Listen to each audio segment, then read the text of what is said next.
Allez, pour finir ce journal, place à notre rubrique On vous répond avec notre invitée ce soir, Audrey Saint-Auran, coordinatrice animatrice Habitat Inclusif au sein du hameau de Saint-Michel. Pour répondre à cette question, jeunes en situation de handicap, peut-on vivre en logement autonome? Bonsoir Audrey, la réponse est oui, notamment à travers ce hameau Saint-Michel. Est-ce qu'on peut expliquer à nos amis téléspectateurs ce que c'est ce hameau Saint-Michel? Bonsoir, tout à fait. Alors le hameau Saint-Michel, c'est un établissement de l'association régionale Solia Centre-Val de Loire.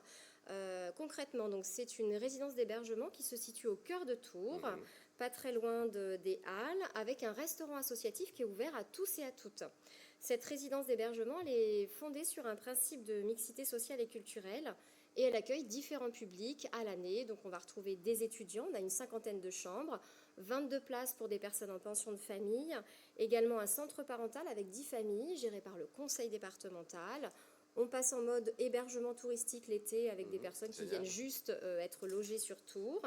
Et on a également un dispositif d'habitat inclusif. Alors on va en parler, on explique à nos amis téléspectateurs ce qu'est l'habitat inclusif. C'est on peut vivre chez soi, mais pas tout seul. Exactement, c'est bien l'idée du dispositif. Donc en fait, ça émane d'un décret de 2019 qui s'adresse soit à des personnes âgées, soit à des personnes en situation de handicap.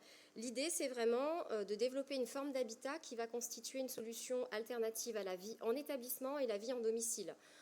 Donc en fait, on a un espace privatif qui va être associé à des espaces communs en partageant avec d'autres habitants un projet de vie sociale.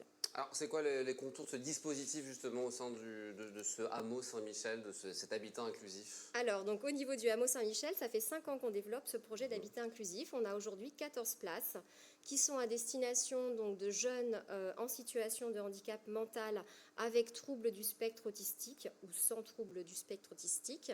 L'idée, c'est que ce sont des jeunes qui sont bénéficiaires de ressources, donc en capacité de payer un logement.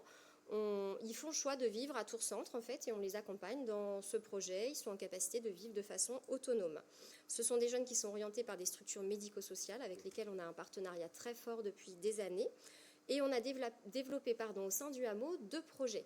Un premier projet avec 8 logements qui sont diffus autour du hameau Saint-Michel avec un lieu ressource qui est notre structure et 6 logements qui sont au sein d'un petit immeuble qu'on appelle la maison parmi 11 logements au total et il y a des espaces communs. Alors comment ça se passe concrètement pour un habitant? Il y a une certaine autonomie et en même temps on n'est pas totalement seul, on se retrouve pour différents moments de la vie quotidienne? Exactement.